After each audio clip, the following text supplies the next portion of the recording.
दुनिया की तारीख की एक बड़ी बैठक अब इस्लामाबाद में सजने जा रही है।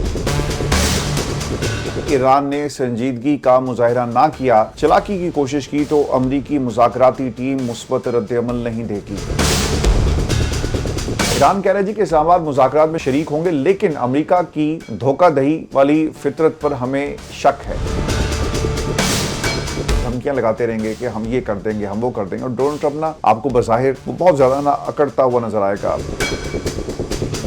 अमेरिका का सदर हो, एक सुपर पावर हो। अब यहाँ पे मसला सिर्फ डोनाल्ड ट्रंप को बचाने का नहीं है, बल्कि जो अमेरिकन जो सुपर पावर, ये जो गुरूर है, तकब्बुर है, इसे भी बचाने की अब कोशिश ये करेंगे। अस्सलाम से मैं इरफान हाशमी स्टूडियो से आपसे मुखातिब हूं। दोस्तों, दुनिया की तारीख की एक बड़ी बैठक अब इस्लामाबाद में सजने जा रही है, जिसके लिए अमरीकी वक्त पाकिस्तान रवाना हो चुका है और पाकिस्तानी वक्त के मुताबिक सुबह 6 से 7 बजे तक ये वक्त पाकिस्तानी सरजमीन पर कदम रखेगा। पाकिस्तान रवानगी से पहले अमरीकी सदर जेडी वेंस ने एक बार फिर ये कहा कि अगर ईरान ने संजीदगी का मुजाहिरा ना किया, चालाकी की कोशिश की तो अमरीकी मुज़ाकराती टीम मुस्बत रद्द-ए-अमल नहीं देगी। ईरान नेक नियति दिखाए तो हम भी तैयार हैं। अमरीकी वफ्द की सरबराही के लिए मैरीलैंड से पाकिस्तान वो रवाना हो गए हैं और मैरीलैंड से इस्लामाबाद रवानगी से पहले एयरपोर्ट पर जो गुफ्तगू हुई है, इसके कुछ नकात मैं आपके साथ शेयर कर देता हूं। जेडी वेंस ने कहा कि अमरीकी सदर ट्रंप की गाइडलाइन के तहत मुज़ाकरात में हिस्सा लेने में जा रहा हूं और यकीन है कि ईरान के साथ मुज़ाकरात मुस्बत रहेंगे। नायब सदर जेडी वेंस ने यह भी कहा कि अगर ईरानी क़यादत नेक नियति के साथ बातचीत पर आमादा हुई तो अमरीका भी खुले दिल से आगे बढ़ने को तैयार है, और अगर ईरान ने संजीदगी का मुजाहिरा ना किया, चालाकी की कोशिश की, तो अमरीकी मुज़ाकराती टीम मुस्बत रद्द-ए-अमल जो है वो नहीं देगी। दोस्तों, ऐसे वक्त में जेडी वेंस का मैदान में आना यकीनन ये एक डैमेज कंट्रोल करने की कोशिश की जा रही है। इससे पहले अमरीकी अखबारात में बार बार ये बात जो एक्सपर्ट्स हमें बताते हुए हमें नजर आए, जो व्हाइट हाउस से जुड़े हुए हैं, कि अमरीका, डोनाल्ड ट्रंप एक कोशिश में है कि किसी तरह से अमरीका इस जंग से निकल आए, और जेडी वेंस को इस काम के लिए मैदान में उतारा गया। और फिर अमरीकी वक्त में जो शख्सियात शामिल हैं, मैंने आपको इससे पहले वाली वीडियो में बड़ी तफसील के साथ ये तमाम चीजें बताई थी, और अब जो मुज़ाकरात की टीम में जो लोग शामिल हैं, इस हवाले से कुछ जो तफसीलात है वो मैं आपके सामने रख देता हूँ। अब्बास अरागची ईरान के मौजूदा वज़ीर ख़ारजा और एक तजर्बाकार सफारतकार हैं, जो आलमी मुज़ाकरात ख़ुसूसन ईरान अमरीका ताल्लुकात में कलीदी किरदार अदा कर रहे हैं। 1962 में अब्बास अरागची तेहरान में पैदा हुए। उन्होंने बैनुल-अक़वामी ताल्लुकात और सियासियात में आला तालीम हासिल की और जल्द ही ईरान की सफारती सर्विस का वो एक हिस्सा बन गए। वो जापान और फिनलैंड में ईरान के सफ़ीर भी रह चुके हैं, जिससे उन्हें आलमी सफारतकारी का एक वसी तजर्बा है। और अरागची खास तौर पर ईरान के जोहरी प्रोग्राम से मुतल्लिक जो joint comprehensive plan of action है इनके न्यूक्लियर डील के हवाले से, इस वो मुज़ाकराती टीम का एक इंतहाई अहम रुकन भी थे और मगरबी ताकतों के साथ बातचीत में मरकजी किरदार अदा करते रहे। बतौर वज़ीर ख़ारजा वो इस वक्त जारी कशीदगी में जंगबंदी, सफारती हल और इलाकाई इस्तेहकाम के लिए सरगर्म है। दोस्तों, हालिया ईरान अमरीका मुज़ाकरात में भी वो ईरान के बुनियादी मौक़िफ़, ख़ास तौर पर यूरेनियम अफज़ूदगी के हक़ पर मजबूती से कायम रहे। और मोहम्मद बाकिर कालिबाफ के बारे में आपको बता दूँ कि वो ईरान की पार्लियामेंट मजलिस शूरा के स्पीकर और एक बहुत ही बाअसर सियासी और अस्करी शख्सियत हैं। कालिबाफ 1961 में ईरान में पैदा हुए और उन्होंने इब्तदाई तौर पर फौजी मैदान में अपना करियर जो है उसका आगाज़ किया। वो ईरान की ताकतवर force Islamic revolutionary guards IRGC Pakistan इनकलाब से वाबस्ता रहे और ईरान इराक जंग में भी वो हिस्सा ले चुके हैं, और बादशाह उन्होंने सिविल इंतज़ामिया में अहम किरदार अदा किया और 2005 से 2017 तक तेहरान के वो मेयर भी रहे।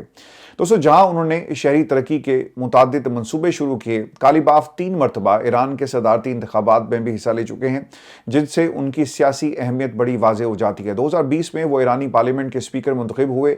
तब से वो कानून साजी और कौमी पॉलिसी साजी में इंतहाई अहम किरदार अदा करते आए हैं। देखें, जब से शहादत हुई है आयतुल्ला खामनाई की, उसके बाद जितने भी इनके लीडर्स थे एक एक करके शहीद होते गए।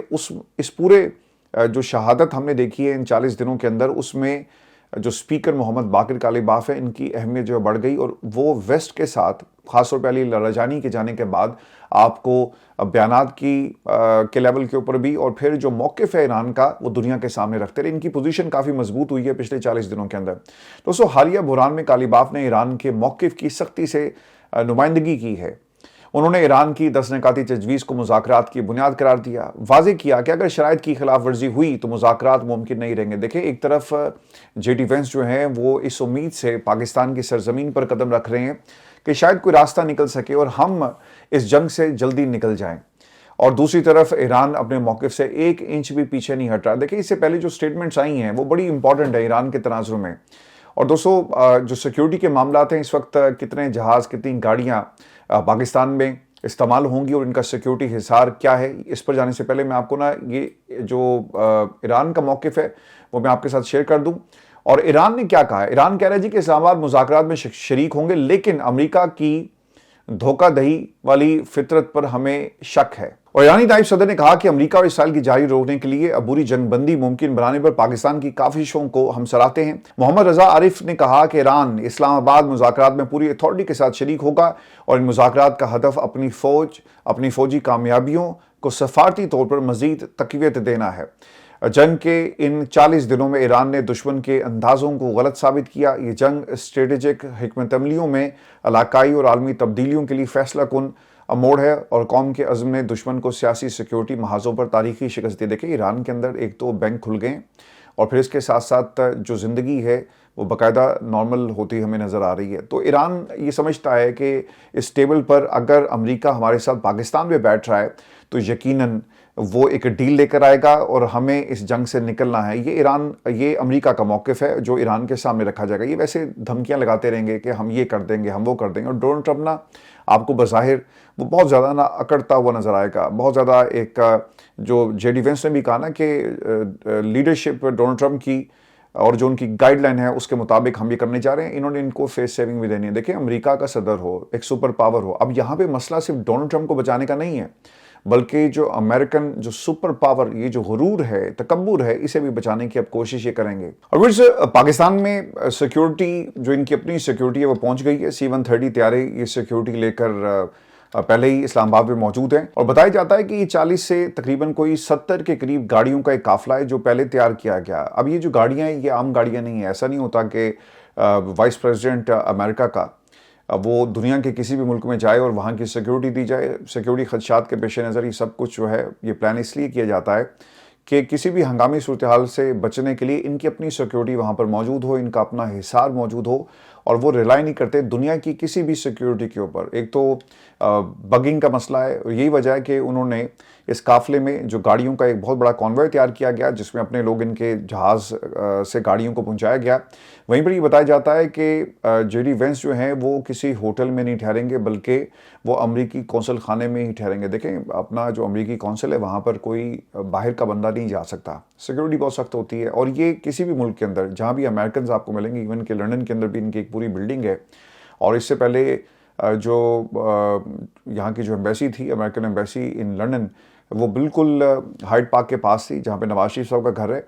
और फिर उसे वहाँ से चेंज किया गया और एक और जगह मुंतकिल किया गया। तो अगर आप उसकी बिल्डिंग को देखें तो वो आपको पता चलेगा कि एक पूरा किला है और वहाँ पर अपनी सिक्योरिटी होती है, बाहर से कोई सिक्योरिटी आ नहीं सकती। और फिर आपको ये बात मैं ये भी बता दूँ कि किसी मुल्क की जो एम्बेसी होती है, उस मुल्क की फ़ौज, जिस मुल्क के अंदर वो एम्बेसी बनाई गई है, सफारत खाना है, हाई कमीशन है, उसको इजाज़त नहीं होती कि वो उस बिल्डिंग में दाखिल हो सके बगैर किसी इजाज़त के। तो ये इसीलिए वहाँ पर ना बगिंग का मसला होगा। फिर दूसरी बात ये, अपनी जो कम्युनिकेशन है उसे वो सिक्योर कर सकते हैं, पूरा लॉजिस्टिक सपोर्ट उनको वहाँ पे मुहैया किया जाता है। तो इसलिए उन्होंने किसी होटल में ठहरने की बजाय अमरीकी कौंसल खाने में ठहरना जो है पसंद किया है। तो मैं आपको ये भी खबर दूँ कि जंगबंदी का मामला अब पूरी तरह तय तो नहीं पाया, बातें हो रही हैं और दोनों तरफ से कोशिश ये की जा रही है कि किसी तरह हम इस जंगबंदी को टेबल पर लेकर आएँ और नतीजे पर पहुँच जाए। लेकिन एक और मसला शुरू हो गया है और वो मसला है जी आबने हरमुज़ का मामला। ईरान और सदर ट्रंप एक बार फिर आमने सामने आ गए। ईरान की जानिब से आबने हरमुज़ से गुजरने वाले बहरी जहाज़ों से टैक्स वसूली की जाएगी और डोनाल्ड ट्रंप ये कहते हैं कि ख़बरदार, अगर तुमने इसे किसी तरह भी टैक्स के एक निज़ाम के तहत आबने हरमुज़ को कंट्रोल किया और अगर ऐसा हुआ तो इसके बहुत ही सख्त नतीजे जो हैं वो ईरान को भुगतने पड़ेंगे। दोस्तों, मुआहदा तय ना पाया तो ईरान पर दोबारा हमले शुरू किए जाएंगे, ये डोनाल्ड ट्रंप कह रहे हैं। गैर मुल्की खबर एजेंसी के मुताबिक तेहरान के बाज़ जहाज़ों से जो उन्होंने पैसा वसूल किया वो $20 लाख वसूल कर रहा है। $20 लाख का एक जहाज़ जब आप वहाँ से गुजरेंगे, एक तो आपको तेल की कीमत अदा करनी है, इसके साथ साथ उस जहाज़ का जो उसका गुजरने का जो आबने हरमुज़ को इस्तेमाल करके उसका जो इजाज़तनामा है वो है ईरान के पास और वो आपको तभी मिलेगा जब आप $20 लाख देंगे। दोस्तों, ट्रंप की धमकियों पर ईरानी वज़ीर ख़ारजा सईद खतीबज़ादा ने कहा कि अमरीकी बहरी जहाज़ भी आबे हुर्मुज़ से गुजर सकते हैं अगर वो दुश्मनी पर मबनी तर्ज अमल इख्तियार ना करें।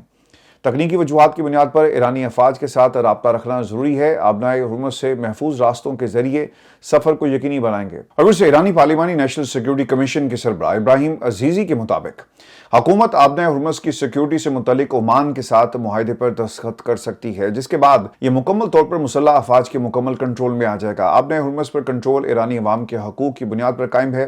मैं आपको दोस्तों ये भी खबर दे दूं कि जंगबंदी की सबसे अहम जो बात यह है कि जो हमने पिछले जब से ये जंगबंदी का ऐलान किया गया कि दोनों मुल्कों की तरफ से किसी किस्म का हमला नहीं किया गया। ना मिसाइल जो है वो ईरान ने किसी खलीजी मुल्क के ऊपर दागे और ना ही किसी खलीजी मुल्क की तरफ से आपको शिकायत मिलेगी, और ना ही कोई ड्रोन जो है वो रिपोर्ट हुआ, ना कोई मिसाइल हमला, ना ही फ़िज़ाई बमबारी। 40 रोज़ा जंगबंदी के बाद खित्ते के ममालिक का अगर ये कहा जाए कि उन्होंने सुख का सांस लिया और हालात बदल रहे हैं तो गलत भी नहीं होगा। और गुज़िश्ता चंद मकामात रोज़ा जो चंद मकामात से मिसाइल जो बरसने की खबरें आ रही थी मुख्तलिफ इलाकों में, जिसमें पाकिस्तान इनकलाब ने वाजे कर दिया था कि हमने कोई हमला नहीं किया और एक प्रॉक्सी वॉर ये हो सकती है। दोस्तों, ईरानी पाकिस्तान इनकलाब ने अपने एक बयान में ये भी कहा है कि जंगबंदी के बाद किसी भी मुल्क की जानिब से कोई हमला नहीं किया गया। खलीजी ममालिक ने भी पाकिस्तान इनकलाब के बयान की तस्दीक की और किसी भी मुल्क ने ड्रोन या मिसाइल हमले को रिपोर्ट नहीं किया। ईरानी पाकिस्तान इनकलाब गार्ड्स ने एक बयान में यह भी कहा कि अगर हमले की रिपोर्ट्स हैं तो ये सुहनी हुकूमत या अमेरिका का काम है। ईरानी अफवाज किसी हदफ को निशाना बनाएंगी तो जुर्रत के साथ इसका ऐलान किया जाएगा। देखिए, पाकिस्तान इनकलाब की जो कार्रवाइयाँ होती हैं ना, वो कभी भी छुप कर हमला नहीं करते। जिस तरह के इधर से जंगबंदी का ऐलान किया गया तो लेबनान के अंदर आपने इसराइल की कार्रवाइयाँ देखी। जब भी ये ऐलान करेंगे, हमला करेंगे, साथ ही उसका ऐलान होगा। बाज़ दफ़ा तो हमने ये भी देखा कि हमले से पहले ऐलान किया गया और हर हमले का बाकायदा किसी न किसी से इससे मंसूब किया जाता है, अपने शोहदा से, अपने बच्चों से, ईरान से, और ये हमने होते हुए देखा है। और उसमें आपको एक खबर ये भी दे दूं कि जंगबंदी के ऐलान के बाद जो हालात हैं ईरान के अंदर मामूल पर आना शुरू हो गए। ईरानी हुकूमत ने कल से तमाम बैंक खोलने का ऐलान कर दिया। ईरानी शहर काशान में अमरीकी और इसराइली हमले में तबाह होने वाले तारीखी रेलवे ब्रिज को भी बहाल कर दिया गया है और कल शाम पहली ट्रेन काशान के तारीखी याहियाबाद पुल के ऊपर से गुजरी। और आपको ये भी खबर दे दें कि इराक ने अपना फ़ज़ाई ऑपरेशन शुरू कर दिया। 24 घंटों के दौरान बगदाद, बसरा और इसके साथ साथ जो दीगर उनके एयरपोर्ट्स हैं वहाँ से 12 परवाज़ें ऑपरेट की गई हैं। वैसे ये बात तय है कि अगर इस जंगबंदी से कोई परेशान है तो वो इसराइल और भारत, और वो इस मौके पर कोई ना कोई ऐसा काम ज़रूर करेगा जिससे बदमज़गी फैले, गलतफहमियाँ जन्म लें और मुज़ाकरात नाकाम हो जाए। भारतीय मीडिया ने ये काम शुरू कर दिया है। भारतीय मीडिया ने दावा किया है कि अमरीकी बहरिया का जदीद निगरानी का ड्रोन MQ-4C ट्राइटन आबनाए हुर्मुज़ के ऊपर प्रवास के दौरान अचानक लापता हो गया। और भारतीय मीडिया की रिपोर्ट के मुताबिक ड्रोन ने खलीज फारस और आबनाए हुर्मुज़ में तकरीबन 3 घंटे की निगरानी मुकम्मल की और इसके बाद वो इटली जा रहा था जब ये बताया जाता है कि ये हादसा पेश आया या रडार से गायब हो गया। भारतीय मीडिया के मुताबिक फ्लाइट ट्रैकिंग वेबसाइट के मुताबिक ड्रोन ने हंगामी कोड 7700 जारी किया, मामूली तौर पर ईरान की समत मुड़ा और तेजी से बुलंदी खोने के बाद रडार से गायब हो जाता है। भारतीय मीडिया के मुताबिक अभी तक ये वाज़ेह नहीं हो सका कि ड्रोन हादसे का शिकार हुआ या इसे मार गिराया गया। रिपोर्ट्स के मुताबिक MQ-4C ट्राइटन अमरीकी बहरिया का महंगा तरीन बगैर पायलट के एक ड्रोन है जिसकी मालियत तकरीबन $200 मिलियन है। 2025 तक अमरीकी बहरिया के पास ऐसे 20 ड्रोन मौजूद थे, जबकि मजीद 7 खरीदने का उसका मंसूबा है। और ये एक तरह से प्रोपेगेंडा जो है वो भारत की तरफ से किया जाता है कि भारत को बड़ी तकलीफ है। अब वहाँ का जो मीडिया ना वो बोलना शुरू हो गया है और जो खामोशी थी उस खामोशी का भी जवाब जो है आखिरकार भारत की सरकार को देना पड़ा। दोस्तों, आखिर में लेबनान पर जारी इसराइली बमबारी का मैं आपको जो एक अपडेट है वो भी आपके साथ शेयर कर दूं कि सहूनी वज़ीर-ए-आज़म नेतन्याहू ने गुज़श्ता रोज़ लेबनानी हुकूमत से बराह रास्त मुज़ाकरात का हुक्म दिया और काबीना के लोगों को कहा था कि जाओ जाकर बात करो। लेकिन दूसरी तरफ धोखा देना शायद इनकी सरिश्त में शामिल है। ये धोखा दिए बगैर रह नहीं सकते। नेतन्याहू जो अपनी आवाम को धोखा दे रहा है तो वो दुनिया को क्यों नहीं धोखा देगा। उसका मकसद ये है कि ग्रेटर इसराइल और उसकी लेगेसी ग्रेटर इसराइल का एक मंसूबा है जिसे वो हासिल करने के लिए कुछ भी करेगा। दोस्तों, ये इसराइल और अमेरिका का पुराना तरीका वारदात है, मुज़ाकरात की आड़ में काम दिखाना, पीछे से वार करना। और ताज़ा कार्रवाई में इसराइली फ़ौज ने मशरिकी लेबनान पर हमला किया। अरब मीडिया के मुताबिक इसराइली फ़ौज ने जो मखसूस हदफ हैं मिसाइलों के ज़रिए इनको निशाना बनाया और जवाब में लेबनान की मज़ाहमती तंजीम हिज़्बुल्लाह ने दावा किया है कि उसने इसराइल की जो बंदरगाह है अशदूद उसको वहाँ पर जो नेवल बेस थी इसको टारगेट किया मिसाइलों से। और हिजबुल्लाह ने अपने बयान में ये भी कहा कि कार्रवाई इसराइल की जानिब से जंगबंदी की खिलाफ वर्जी और बैरूत पर बार बार हमलों के रद्द-ए-अमल में की गई, जहां 2 रोज पहले फजाई हमलों में 300 से ज्यादा अफराद जो है वो शहीद हो गए। और उस हिजबुल्लाह के बयान के मुताबिक उसने जंगबंदी की पासदारी की, ताहम दुश्मन ने ऐसा नहीं किया और हिजबुल्लाह ने अशदूद की बंदरगाह में नेवल बेस को मिसाइलों से निशाना बनाया। और देखें, ये जो इसराइली मसाले में दुनिया तड़प रही है और ऑब्वियसली इसका कोई ना कोई नतीजा इसी तरह निकलेगा। और जो लिबनान के ऊपर हमले हुए हैं, हिजबुल्लाह एक बहुत बड़ी दीवार है। अगर ये हमले नहीं रुके, जैसा कि दुनिया के मुख्तलिफ ममालिक जो है कोशिश कर रहे हैं कि इन हमलों को रोका जाए, और दुनिया में हर तरफ से आवाज़ उठ रही है कि इसराइल अपने ये जो एक तरह से फसाद बर्पा करने की जो पॉलिसी है इसे तर्क करे, लेकिन ईरान इसराइल जो है वो बाज नहीं आ रहा और वही हमले मुसलसल जारी रखे हुए हैं। मैं आपको दोस्तों जाते जाते एक खबर ये भी दे दूं, और ये खबर इसलिए भी इंपॉर्टेंट है क्योंकि एक मेजर डेवलपमेंट ये हुई है और वो केयर स्टारमर के हवाले से है। अब वो कर क्या रहे हैं, 30 मुल्कों का एक इत्तेहाद बनने जा रहा है। अब ये 30 मुल्कों का इत्तेहाद करेगा क्या? इस आपने हुर्मुज़ को ओपन का आपने कैसे रखना है, सफारती डिप्लोमेटिक जितने भी चैनल्स हैं इनको इस्तेमाल किया जाएगा, और बरतानिया इसको लीड कर रहा है। लेकिन इस इत्तेहाद के हवाले से ये बताया जाता है कि इसमें मिलिट्री ऑप्शन भी रखा गया और डोनाल्ड ट्रंप को बताने की, समझाने की कोशिश की जा रही है कि हमें 30 मुल्कों के इस इत्तेहाद को इस्तेमाल करना चाहिए, दुनिया को इकट्ठा करना चाहिए। और लग ये रहा है कि ये जो 10 दिन आपने पहले जंग रोकी, फिर आपके पास एक मौका था, आपने मजीद हमले किए और अपने ऑप्शंस देखे। अब पाकिस्तान में मुज़ाकरात शुरू करने के बाद ये ना हो कि दोबारा से हमला कर दिया जाए, क्योंकि इस दफ़ा अगर हमला हुआ अमेरिका की तरफ से और जंगबंदी की तरफ नहीं जाते तो यकीनन इसका पाकिस्तान के ऊपर भी असर पड़ेगा। और इतना जो आप उसको बढ़ा चढ़ाकर जो बयान कर रहे थे, और अगर नतीजा कुछ नहीं निकलता तो यकीनन इसका एक बहुत ही ख़तरनाक इम्पैक्ट पाकिस्तान की जो फॉरेन पॉलिसी है उसके ऊपर पड़ सकता है और खित्ते के हालात भी ख़राब हो सकते हैं। ऐसा लग ही रहा है कि मुज़ाकरात की मेज़ पर बैठाकर ये एक अपॉर्चुनिटी की तलाश में थे, और अपॉर्चुनिटी क्या है कि लोगों के पास जाएं। ममालिक जो आपने हुर्मुज़ में जंग के दौरान तो आप एक तरह से एक कंसेंसस डेवलप नहीं कर सकते थे, तो आपको जंग को रोकना था। जंग रुक गई तो लिहाजा बरतानिया के ज़रिए अब एक कंसेंसस डेवलप किया जा रहा है कि हमें मिलिट्री ऑप्शंस को भी गौर इस पर भी करना चाहिए। और ये 30 ममालिक अगर इकट्ठे हो गए तो फिर ईरान किसी सूरत भी आपने हुर्मुज़ को जो है वो बंद करने की सलाहियत नहीं रखेगा। तो लग ऐसा रहा है कि केयर स्टारमर 30 ममालिक का इत्तेहाद बनाकर, अमेरिका ने उनको वक्त लेकर दिया, वो कोशिश कर रहे हैं और ये सब कुछ जो है वो दुनिया से छुप कर हो रहा है। लेकिन जो हाल ही में केयर स्टारमर जब सऊदी अरब में थे तो उनकी तरफ से बाकायदा तौर पर ये मीडिया ब्रीफिंग के अंदर उन्होंने ये लफ्ज़ इस्तेमाल किया कि हम 30 मुल्की इत्तेहाद की तरफ जो है वो गौर कर रहे हैं, ताकि आपने हुर्मुज़ को आने वाले सालों के अंदर भी इसी तरह खोला जा सके। और ये सिर्फ ईरान के कब्जे में नहीं होगा, क्योंकि ईरान तो कोशिश कर रहा है, ईरान ने बल्कि एक नया निज़ाम भी नाफिज कर दिया, लेकिन शायद ये इतना आसान नहीं होगा। फिर ये हमारी आज की वीडियो थी, अपने कमेंट जरूर भेजिएगा, चैनल को सब्सक्राइब करना मत भूलें। इजाज़त दीजिए, अल्लाह ने के बाद।